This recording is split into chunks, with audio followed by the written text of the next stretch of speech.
I heard a piece of advice recently that is so jarring, I just have to share it with you. Apparently, if you're struggling to get your company to approve the budget for fire extinguishers, Mhm. the absolute most effective way to convince them is to, well, walk across the street and burn down your neighbor's building. Okay, wow. Stop right there.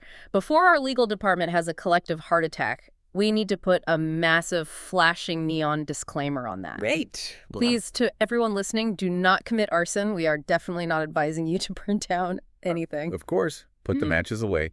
It's obviously a terrible idea in the physical world, Mhm. but the logic behind it is kind of sound, isn't it? I mean, yeah.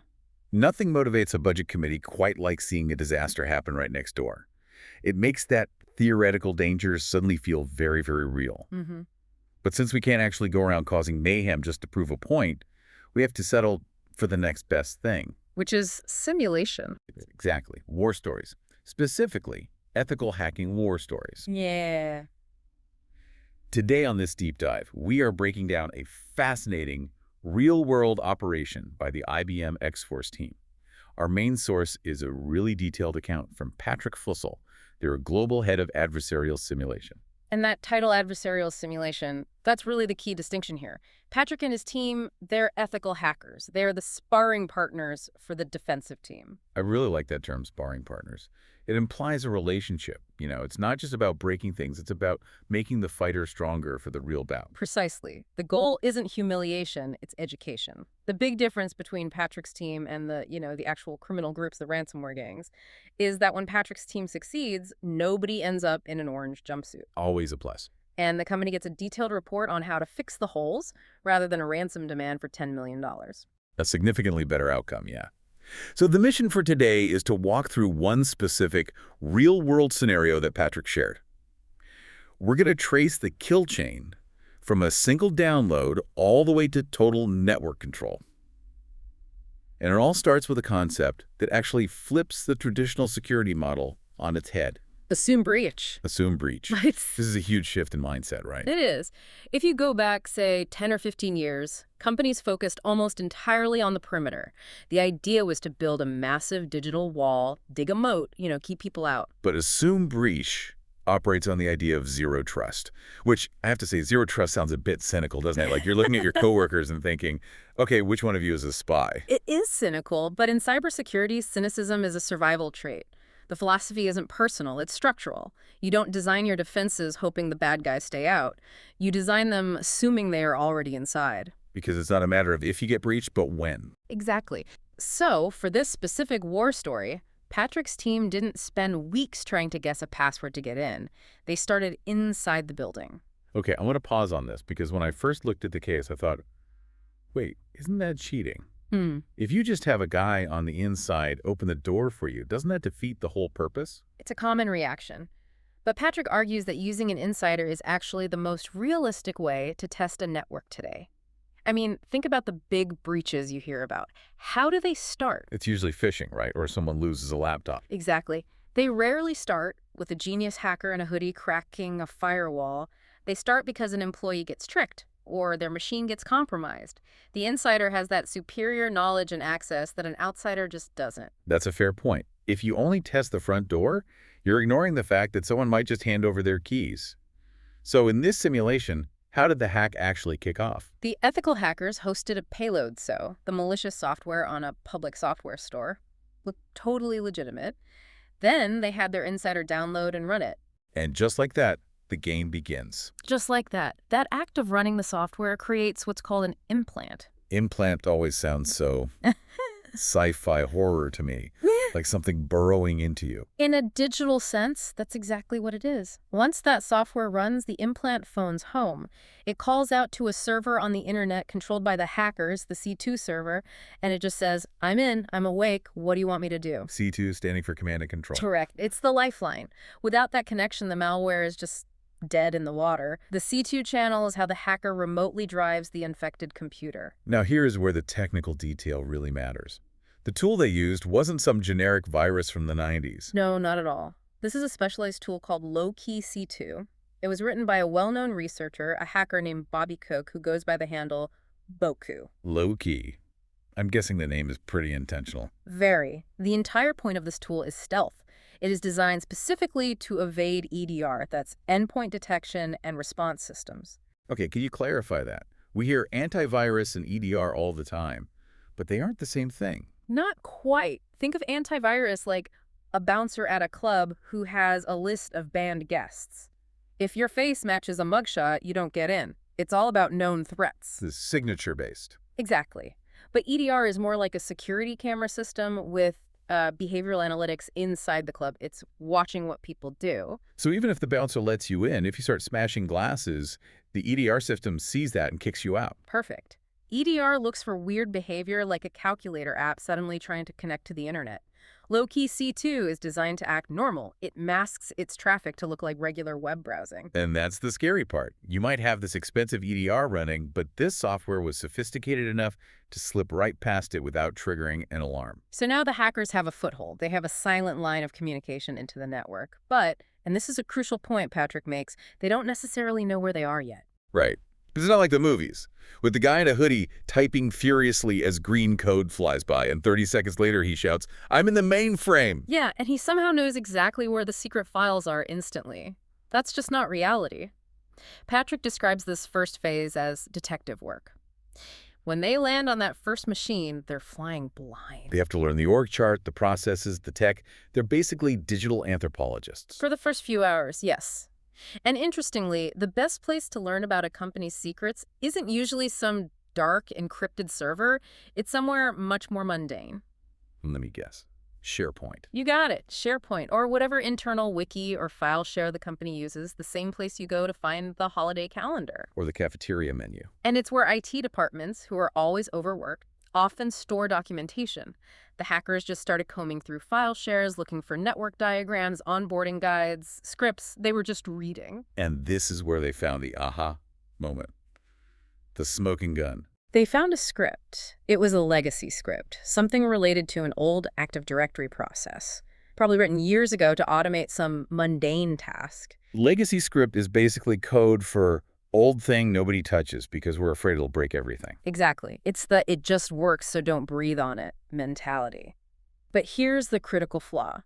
Inside that script, the original author had hard-coded the credentials. They wrote the username and password directly into the text of the file. Yes, plain text, visible to anyone who could open the file. It seems like such a basic rule. Security 101, why does this keep happening? It's usually a trade-off. A sysadmin needs to solve a problem now. They write a script, hard-code the password to test it, it works, and they think, I'll fix that later. But later never comes. And the script just runs in the background for 3 years, forgotten, until a hacker stumbles upon it. So they pluck out this username and password. What did it unlock? This is where we get to the escalation phase, what they call land and expand. It turned out those credentials unlocked access to several production SQL servers. The databases. The databases. So now they move from that first laptop, which didn't have much value, to the database servers. They're moving sideways through the network. This is called lateral movement. And how do they actually make that jump? They use the SMB protocol.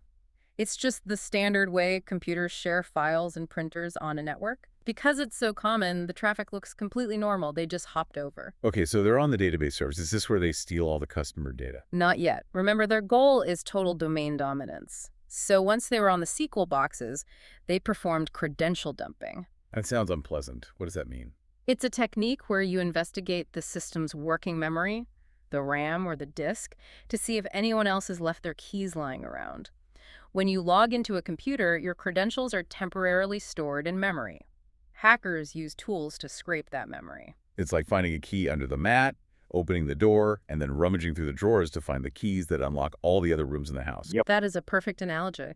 And on these SQL servers, they found the master key. They found credentials for a service account linked to SCCM. SCCM, System Center Configuration Manager. Correct. And Patrick calls this finding the keys to the kingdom. For anyone who's not in IT, why is SCCM such a big deal? Think of SCCM as the brain of the corporate network. It's the tool IT uses to manage everything else. It pushes updates, installs software, enforces policies on thousands of machines. If you control SCCM, you can tell every computer in the company to install your malware, and they'll just do it. Because the order's coming from the boss. Exactly. Once they had a CCM, the rest of the operation was, Patrick's word was, trivial. They use that access to harvest domain administrator credentials. And domain admin is basically God mode. It's game over. They started with a low-level user, found a forgotten script, hopped to a database, scraped memory, found a management key, and escalated all the way to total control. It's terrifying how logical that progression is. It wasn't magic. It wasn't some $1 million zero-day exploit. It was just following the breadcrumbs of technical debt. It usually is. The fancy hacking gets the headlines, but the boring hacking gets the results. So the simulation ends. The bad guys won. Now Patrick's team has to write the report. How do you even stop a chain of events like this? Well, that observation is actually the solution. You have to move away from the idea that one silver bullet will stop hackers. Patrick emphasizes defense in depth. An obstacle course. An obstacle course. You can't rely on a single control. In this story, the antivirus failed. That was one wall down, but there should have been another wall. And another. So creating friction. Make it so annoying for the hacker that they either get caught making noise or they just give up and move on. Exactly. And the second core recommendation, and this is the big one, is identity and access management, or IAM. Which brings us right back to that legacy script. It does. The advice is simple. Do not hard code passwords, ever. But Patrick goes further. He talks about using vaults. So how does that work? If I have a script that needs a password to run, where does it get it from? You use a secure digital vault. The script has permission to ask the vault, hey, I need the key for the database. The vault checks if the script is allowed to have it, hands over a temporary key, and logs the whole transaction. And you mentioned those credentials should be dynamic. Right. Rotation. Ideally, the password changes automatically every day or even every hour. So even if a hacker finds yesterday's password in a log file, it's useless today. That makes so much sense. Yeah. It completely neutralizes the legacy problem because a static password just doesn't exist anymore. Exactly. And alongside that is the principle of least privilege. It sounds like something a strict parent would enforce. It kind of is. It just means you only give users and scripts the exact permissions they need to do their job and nothing more. So that legacy script probably didn't need admin access to the production databases, but it had it anyway because someone was lazy. Likely. If you limit privileges, you limit the blast radius. If that account gets compromised, the damage is contained. It's like giving the valet key to the parking attendant. It starts the car, but it doesn't open the trunk. Perfect example. And the final recommendation is continuous improvement. You can't just install security tools and walk away. You can't just buy the fire extinguisher and let it rust in the cupboard. You have to inspect it. You have to test it. Companies buy the fancy EDR, install it, and assume they're safe. But is it actually blocking what you think it's blocking? Is it configured right? And are you even monitoring for weird behavior? Like, Yeah. why is this old script suddenly talking to our SQL server? You have to be watching. Security isn't a product you buy. It's a process you do. That's a key takeaway. Patrick says something at the end of his report. If you're satisfied with your security, so are the bad guys. That's a quote to put on the office wall. The attackers are always innovating. If you stand still, you fall behind. And it's not just about the fancy zero-day exploits, is it? We obsess over the new, terrifying vulnerabilities. But we ignore the basics. That's the irony. Clients want to focus on the latest, scariest threat, but they haven't done the basic blocking and tackling. They haven't cleaned up their old scripts. It's the digital equivalent of installing a high-tech laser alarm system, but leaving the key under the doormat with a sticky note that says, key. And then wondering why the lasers didn't stop the burglar. Exactly. No organization is unhackable, and if you think you are, you're actually the most vulnerable target out there because you stopped looking for the holes. Well, this has certainly been a wake-up call. It's a great reminder that even if you're not a cybersecurity expert, the principles of cleaning up our digital clutter, they apply to all of us. Absolutely. So here is my challenge to you listening right now. Think about your own digital life or your company's network. What is your legacy script? Is there an old file on your desktop with a password written in it? Is there an old service account you haven't audited in 5 years? That's a terrifying thought to leave them with, but a necessary one. Hey, better scared than hacked. Fair point. Thanks for diving deep with us today. Audit your vaults, question your assumptions, and we'll see you on the next one. Stay safe out there.